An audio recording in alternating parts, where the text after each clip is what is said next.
Hey everybody, so my name is Jen Steiner, and I got a question for you today. What engine lies under your car? Is it a V8? Is it a V6? Is it a four-cylinder? Is it inline? Or is it an electric motor? So, I personally have witnessed the negative effects on electric vehicles that have caused many problems for a lot of people, including people I know, close relatives, and that's why I'm here today. I want to convince you why electric vehicles are not as impactful as people think and are actually a lot worse than people think. So I personally have witnessed, like I said, the effects that the creation of electric vehicles and companies switching to full electric vehicle have caused.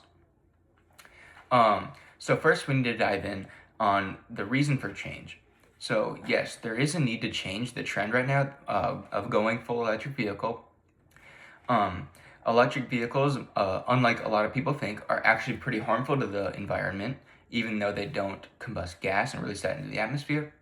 And the main point of that is that when we build an electric vehicle, that battery requires minerals that are to be mined, like nickel and lithium, and that alone causes severe environmental damage, even though not directly affected by electric vehicles into the atmosphere. So a quote I have was from Antoine Allenor in the Climate Report. And Antoine says, the use of minerals such as lithium, cobalt, and nickel require using fossil fuels to be mined. So even though that the car doesn't actually use fossil fuels, it still requires fossil fuels to be constructed. And companies are working to lower emissions, but are not on track to get to zero emissions. It was the same. Another quote by Antoine Allenor in the same article. So another negative effect of electric vehicles that are outside of the environmental impact are actually the job loss. So the main impact of electric vehicles outside of the environment is that they cause a lot of job loss for companies and people that work in these companies that produce combustion engines, because there is a declining need for those with the creation of the electric vehicle.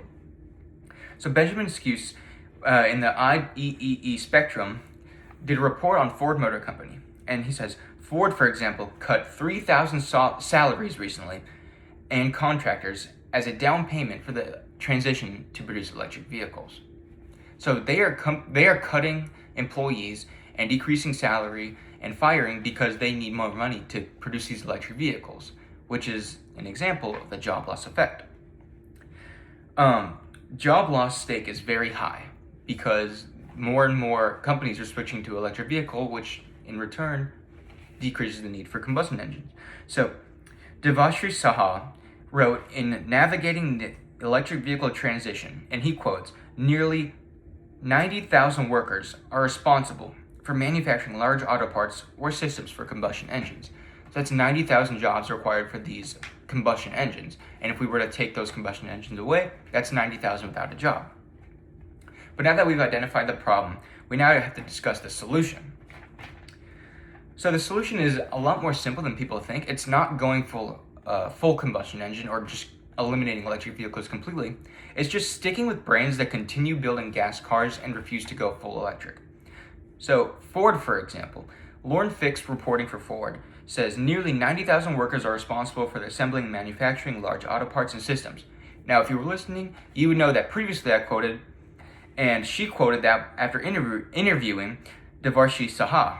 Now, the main reason that this is important is because when we continue the combustion engine production, it allows for more and more jobs to be available, and Ford is realizing the negative impacts of going full electric. Now, switching to a different brand, Nissan. So Brett T. Evans did a report for Nissan in the car buzz community, where he says it's clear Nissan nor Infiniti, its luxury brand, are going full electric for the foreseeable future. Now, the difference between Ford and Nissan is that Ford is more based on tradition and culture with their switch, or refusing to switch to EV. They believe that certain cars, such as the Ford Mustang, need to have that V8 engine and its tradition. Nissan, however, took a little bit more different approach, and they went with more of a tax and income purpose because they're realizing that the cost to produce these EVs is not quite offsetting the results that it's going to produce. So with this solution presented, I think the possibilities of this working is very, very high, because buyers are likely to stay loyal to the company when they produce their first car, such as Ford and Nissan. Now, what happens with these buyers is they buy one car, their first purchase, they realize that they get what they wanted out of that brand and they stick with that brand, whether it be buying a car from that same brand or just simply buying a different car but from that same dealership, such as a Ford or Nissan dealership. So after researching, I found that Ford ranks 7th amongst world sales rankings for cars, and the Nissan Alliance is actually ranked 5th, meaning that these companies are both top 10 producers of and selling for cars. So a lot of these buyers that are buying these motors and electric vehicles are related to the Ford and Nissan companies, meaning that if we continue to buy from them, they get more money and they're allowed to offer more jobs for combustion engines for employees in need. So now I kind of want to paint the picture for what would happen if we made this change. So obviously, staying with a company such as Ford and Nissan creates a better driving experience. And like I said before, buyers are more likely to be loyal to these companies after a first good experience.